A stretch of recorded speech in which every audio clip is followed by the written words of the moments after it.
Now, Joy News is learning of heavy security presence in Nalerigu as the new Bawku chief is being enskinned by the overlord of Mampurugu. We understand it is a much tensed situation now. Our Northeast regional correspondent, Ilyasu Tanko, joins us live with details. Ilyasu, so what can you report for us? So what I can report to you is that finally the overlord of the Mampurugu traditional area, now Bawku Mohammed Shariga II, has finally enskinned a new chief for the Bawku traditional area. And he's a person of Na Seidu Abagari, who has adopted a chieftaincy title as Na Kuluga II. My understanding is that his grandfather was the 12th Bawku Naba, and he was called now Kuluga I. And so this retired teacher who has just been enskinned by the overlord of the Mampurugu has adopted that particular name. So as to speak, finally, after nearly over 40 years, the overlord of Mampurugu has enskinned a chief for the Bawku traditional area. And currently the town is filled with heavy presence of the security. Earlier on, the security through the Regional Security Council had attempted to stop this particular process. But there was a strong resistance from the youth who had already massed up at the chief palace. My understanding, the information that I've picked on the ground indicate that there was a helicopter deployed by the president to bring the chief, the overlord of Mampurugu, straight to Accra. But that was turned down by the elders and the overlord himself. And the process, as I understand, has just concluded. The overlord has enskinned a new chief for Bawku. And as I speak to you now, there's wild jubilation in the Nalerigu township where I am currently. So what does it mean if there were attempts to prevent this particular installation? Is it that some factions do not agree? Well, if I hear the question well, what it means is that we know that it is the overlord of the Mampurugu traditional area who has the power to enskin the chief of the Bawku traditional area, which is part of the Mampurugu traditional area. So far as the overlord is concerned, Bawku has no chief. It is only today that he has enskinned the chief for Bawku. So I have interacted with the elders and other stakeholders. They say they want to ensure, they want government to ensure that this Bawku Naba goes back peacefully to occupy the Bawku skin. And they also are appealing to the youth of Bawku to lay down their arms and embrace peace. The process is ongoing. My understanding is that there are some rituals that have to be performed before the chief will leave Nalerigu for Bawku. But finally, as I understand, the process has been done earlier on. The chief enskinned the chief, the overlord enskinned the new chief for Bawku, and there's drumming. People are happy, and like I said, there's still massive. Yeah, the reason why I was asking of that was when you said there were attempts to prevent or stop this particular exercise, and that's why I was asking whether it means there are factions that do not agree with this process. This attempt was coming from the presidency. My understanding is that the president, because as you know, they have been taught that Bawku already has a chief, which is the Pusasi faction. But like I said, which is not, recognized by the overlord of the Mampurugu himself. And so this was an attempt, I understand, from the Regional Security Council to uplift the Mampurugu overlord from Nalerigu to Accra to meet with the president. But like I said, he turned down this particular attempt. So what it means that there are no factions, at least in the Mampurugu traditional area, except that, like I said, there's no factions, but this particular attempt was coming from the president, not within any factions in the Mampurugu traditional area. Okay, so what explains the heavy security presence earlier? Like I said, because of the attempt to stop it, we already know that there's already someone, another faction claiming to all the Bawku, skin, and there have been also pronouncements, especially from members of the government, and you have heard it over and over, that the Supreme Court has ruled over the Bawku skin and that the Kusasis are the rulers.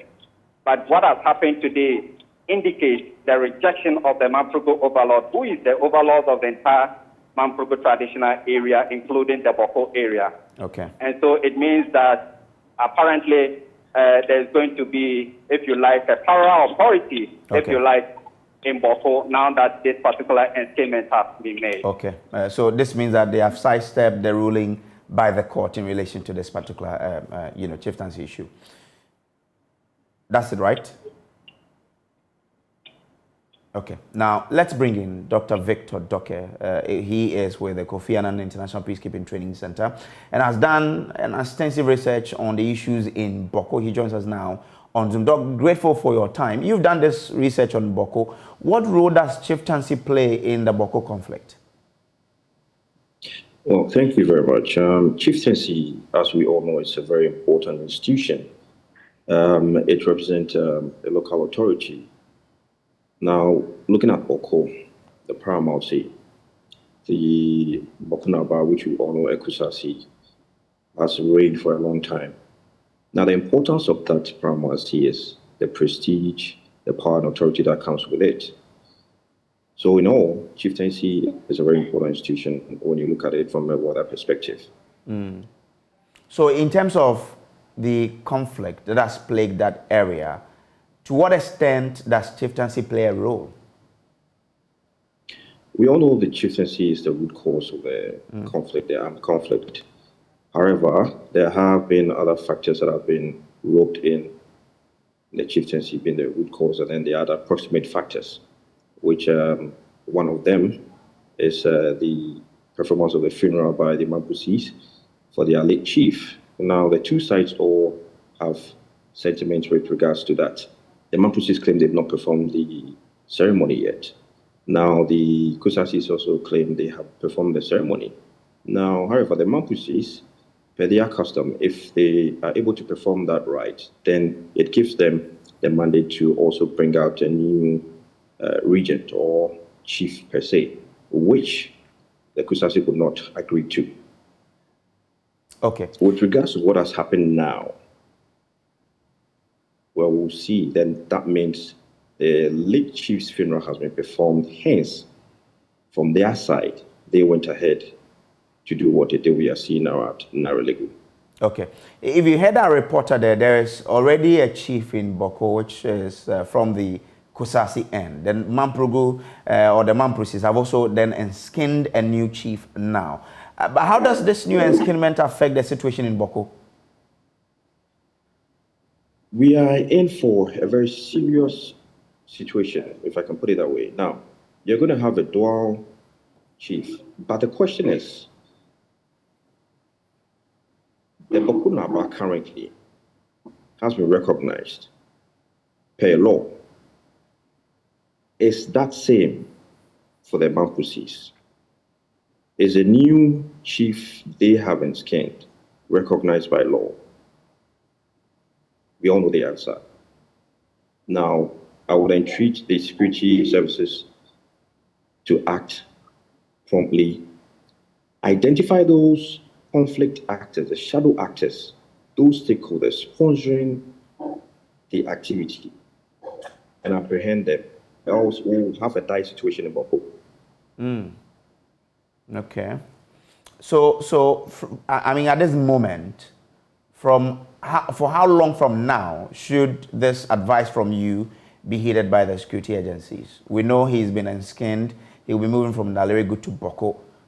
From this time on, how swift should the action be?